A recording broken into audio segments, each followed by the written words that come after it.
Hello friends, welcome back to management mantra by doctor Barkha Gupta. तो जैसा आप जानते हैं कि हमारा ये जो चैनल है ये आपको यहाँ पर तैयारी कराता है मैनेजमेंट के सारे टॉपिक्स की, चाहे वो नेट जेआरएफ हो, management training, MBA, BBA, BCom, MCom, सभी की आपको यहाँ पर प्रिपरेशन कराई जा रही है। तो ये जो टॉपिक यहाँ पर आज हम देख रहे हैं ये आपका एनटीएजीसी नेट जून 2023 का जो पेपर हुआ है उसके हम कुछ क्वेश्चंस देख रहे हैं यहाँ पर। तो इसकी सीरीज चल रही है जिसमें आपका ये जो है पार्ट 6 है, जिसमें हम मैनेजमेंट कोड 17 का पेपर जो है वो देख रहे हैं। तो चलिए देखते हैं कि आगे के 6 क्वेश्चंस क्या हैं। प्रीवियसली अगर आपने क्वेश्चंस अभी मिस कर दिए हैं तो आप चैनल पर जाइएगा, प्लेलिस्ट भी आपको मिल जाएगी और साथ ही साथ आपको प्रीवियस जो पेपर्स हैं उनके क्वेश्चंस भी मिल जाएंगे। चलिए तो स्टार्ट करते हैं आज का क्वेश्चन। तो आज का पहला क्वेश्चन है, arrange the following type of intelligence which the computer can simulate in the ascending order. निम्नलिखित प्रकार में बुद्धि को आरोही क्रम में व्यवस्थित कीजिए जिसका अनुरूपण कंप्यूटर कर सकता है। आरोही का मतलब तो आप समझ ही चुके होंगे, असेंडिंग यानी कि जहां पर सबसे कम करता होगा और जहां सबसे ज्यादा करता होगा उस बेस पर हमको यहाँ पर बताना है। तो कंप्यूटर किस चीज को सबसे कम समय लगाता है और कहाँ पर उसको सबसे ज्यादा समय लग सकता है, उस चीज को लेकर यहाँ पर बताया गया है। ठीक है, तो which type of intelligence which the computer can simulate in the ascending order, ये हमसे पूछा गया है जिसका अनुरूपण कंप्यूटर कर सकता है, उसको हमको आरोही क्रम में बताना है। तो यहाँ पर दिए गए हैं visual, spatial, logical, mathematical, linguistic, interpersonal and bodily kinesthetic. तो अब इसमें से दृश्य स्थान संबंधी, तार्किक, गणितीय, भाषा विज्ञान संबंधी, अंतर्व्यक्तिक और शारीरिक गतिबोध संबंधी, इनमें से क्या लगता है आपको कि क्या सीक्वेंस हो सकता है कि computers can stimulate the simulated intelligence को ले सकता है। So the right answer is 1 guys, A is the right one. सबसे पहले जब वो लेता है वो है आपका लिंग्विस्टिक, उसके बाद सेकंड आता है आपका इंटरपर्सनल, थर्ड आता है आपका visual spectacle special, then third हो गया, फोर्थ आप यहाँ पर ले सकते हैं ये काइनेटिक्स, और फिफ्थ वन आपका आता है लॉजिकल मैथमेटिकल्स। ये आप जानते हैं ये सबसे हाईएस्ट मोड पर वो कर सकता है। तो इस तरह से ये सीक्वेंस है इंटेलिजेंसी का। ठीक है, चलिए नेक्स्ट क्वेश्चन देखते हैं। नेक्स्ट क्वेश्चन है question number 2, which of the following are not motivational factor according to Herzberg. Herzberg के अकॉर्डिंग कौन सा मोटिवेशनल फैक्टर नहीं है। एज यू नो दैट कि इन्होंने यहाँ पर 2 फैक्टर्स दिए हैं जिसे 2 फैक्टर्स थ्योरी भी कहा जाता है।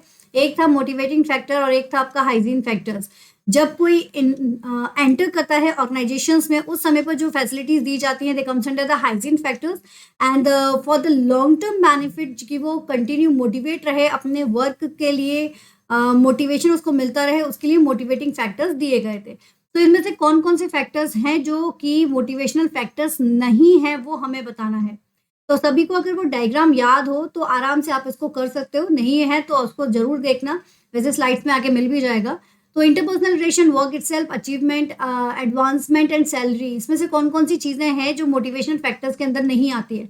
तो ध्यान रखो 6 ही हैं आपकी मोटिवेशनल फैक्टर्स, बस उनको आपको याद रखना है, फिर सारी चीजें अपने आप बन जाएंगी। जैसे कि इंटरपर्सनल रिलेशन और सैलरी, ये आपके जो है ये जब आप एंटर करते हो उस समय पर आपको मिलता है, ये हाइजीन फैक्टर्स के अंदर आता है। So that is the right one is a. ये आपका फर्स्ट जो ए और ई है ये मोटिवेशनल फैक्टर्स नहीं है, they are the hygiene factors, और बाकी के जितने भी हैं they are the motivating factors. ये देखिए एक डायग्राम आपको क्लियर कर देगा।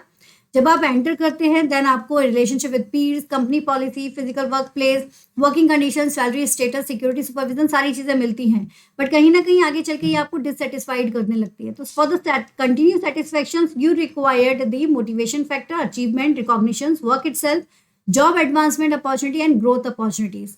तो बस यही चीज आपको ध्यान रखनी है। So the right answer is 1 जो हमने यहाँ पर बता दिया है। Question number 3,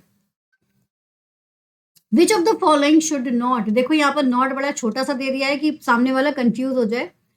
which of the following should not be include in the balance of payment account. Balance of payment का जो अकाउंट है उसमें क्या चीज है जो इंक्लूड नहीं होती है ना, नॉट इंक्लूड की बात की गई है। Bonus share to equity share holder, import of automobile part, dividend payment to home country investors from the foreign subsidiaries, interest payment on loan to IMF। क्या चीज है जो कि भुगतान संतुलन खाते में शामिल नहीं किया जाना चाहिए। इसको अच्छे से देख लीजिए। बैलेंस ऑफ पेमेंट अगर आपने पढ़ा होगा तो आप इस क्वेश्चन को आसानी से कर पाएंगे। तो राइट आंसर है हम यहाँ पर 1 is the right one. Bonus share to equity share holder, bonus share to equity share holder जो है वो आपके बैलेंस ऑफ पेमेंट में इंक्लूड नहीं होता है ना। ये देखो बैलेंस ऑफ पेमेंट क्या होता है, एक इंटरनेशनल इकोनॉमिक्स में अगर देखा जाए तो बैलेंस ऑफ पेमेंट जो है वो किसी भी कंट्री में एक डिफरेंस होता है। किस चीज का difference? All money following into the country, जो कंट्री में सारा मनी आ रहा है उसका, और द पर्टिकुलर एक पर्टिकुलर पीरियड, यानी कि हमने अगर मान लो 1 ईयर में जितना भी मनी हमारे पास आया है और जितना भी मनी जो है वो आउटफ्लो हुआ है, यानी कि मनी का जो इनफ्लो है और मनी का जो आउटफ्लो है उसका जो डिफरेंस है वो यहाँ पर बैलेंस ऑफ पेमेंट को शो करता है। ठीक है, तो बैलेंस ऑफ पेमेंट में करंट अकाउंट और कैपिटल अकाउंट दो तरह के होते हैं। ठीक है, तो यहाँ पर trade in goods, factor trade in services, non factor trade in services, private transfer payment, official transfer payment, foreign investment, external assistance, commercial borrowing, IMF, NR deposits, rupee डेफ्ट सर्विसेज एंड अदर फ्लोज, ये आपके आते हैं current and Capitals accounts में। तो इसके चलते आपने देखा कि ये जो पार्ट है, ठीक है, बैलेंस ऑफ पेमेंट्स में bonus shares, equity share holders जो है ये आपका इंक्लूड नहीं होता है। ठीक है, चलिए नेक्स्ट देखते हैं question number 4। In order to shorten its operating cycle, a manufacturing company focus on which of the following decision? जब एक ऑपरेटिंग साइकिल चल रही है, आपको इस ऑपरेटिंग साइकिल को शॉर्टर करना है, यानी कि आपको इसको छोटा रखना है। तो छोटे रखने के क्रम में जब ये आपका मैन्युफैक्चरिंग हो रही है किसी कंपनी में, तो वो किन निर्णयों पर ध्यान देगा? रिड्यूसिंग ऑपरेटिंग एक्सपेंसेस, क्या उसे एक्सपेंसेस को रिड्यूस करना चाहिए, प्रचलन के जो खर्चे हैं। Enhance the coordination to firms activities, या उसे फर्म्स की गतिविधियों के समन्वय में वृद्धि करना चाहिए। मैन्युफैक्चरिंग ऑटोमेशन, उसे जो ऑटोमेशन है, विनिर्माण ऑटोमेशन जिसे हम कह रहे हैं वो, या longer production schedule, longer production schedule उसे लेना चाहिए, या फिर टाइटनिंग क्रेडिट पॉलिसी, या फिर उसको जो क्रेडिट पॉलिसी है उसको थोड़ा सा कठोर रखना पड़ेगा। अब मुझे बताओ, देखो शॉर्टन की बात की जा रही है और यहाँ पर लॉन्गर प्रोडक्शन शेड्यूल बोला गया, तो ये तो ऑटोमेटिकली आपका हट गया कि ये तो हो ही नहीं सकता। अगर एक सिंपल सा तरीका देखा जाए कि भाई डी हो नहीं सकता है, डी को हमने एलिमिनेट कर दिया है, इस ऑप्शन में भी डी है, इस ऑप्शन में भी डी है और इस ऑप्शन में भी डी है, इसके चलते ये तीनों ही ऑप्शन नहीं हो सकते। तो हमारे पास क्या बचा? ऑप्शन नंबर 4 चेक कर लेते हैं। ये देखिए, तो ऑप्शन नंबर 4 हमारे सामने है। तो ये एक शॉर्टेस्ट मेथड है, आप एलिमिनेशन मेथड के थ्रू, है ना, एलिमिनेशन मेथड के थ्रू भी आप इस तरह के क्वेश्चंस को आसानी से और जल्दी क्विकली सॉल्व कर सकते हो। आपको पता है डी नहीं हो सकता और डी तीनों ऑप्शंस में दिया गया है, तो वो पॉसिबल ही नहीं है, तो हमने यहाँ पर ऑप्शन 4 चूज कर लिया है। तो क्या कहते हैं? Enhancing the coordination firm activities, ये इंपॉर्टेंट है। आपका मैन्युफैक्चरिंग ऑटोमेशन इंपॉर्टेंट है, और जो क्रेडिट पॉलिसी है उसको थोड़ा सा टाइटन रखना जो है वो इंपॉर्टेंट है। तो ये अगर हमने कर लिया तो शॉर्टर ऑपरेटिंग साइकिल के लिए ये डिसीजन इंपॉर्टेंट होते हैं। क्लियर है? चलिए, so next question number 5, the major component of Nicosia model of consumer decision making. Consumer जब कोई चीज परचेज करने जाता है तो उस परचेजिंग के बेस पर बहुत सारे लोगों ने अपने अपने मॉडल्स दिए हुए हैं। तो उसी में से एक मॉडल है आपका Nicosia model of consumer decision making, जो कि बहुत इंपॉर्टेंट है और हर साल एग्जाम में पूछा जाता है। तो यहाँ पर आपसे पूछा जा रहा है कि जो निकोशिया मॉडल है, इसके आपको अगर कंपोनेंट्स याद होंगे तो आप इस क्वेश्चन को आसानी से कर पाएंगे। तो इसके कौन कौन से कंपोनेंट्स होते हैं जो डिसीजन मेकिंग में हेल्प करते हैं, तो आपको पूछा गया है कि बस वही हमें यहाँ पर बताना है। The consumer's attitude based on the firm's message exposure, perpetual learning construct, feedback in the form of purchase experience, यानी खरीद अनुभव के रूप में feedback, extensive problem solving by consumer, या consumer's product search and evaluation. ये 6 पॉइंट हमारे सामने मौजूद हैं, सॉरी 5 पॉइंट हमारे सामने मौजूद हैं। इनमें से कौन कौन से पॉइंट्स इसमें इंक्लूड होते हैं वो हमें बताना है। तो इसके लिए ना सबसे इंपॉर्टेंट है आपको इसका डायग्राम पता होना चाहिए। ये देखो, ये है निकोशिया मॉडल।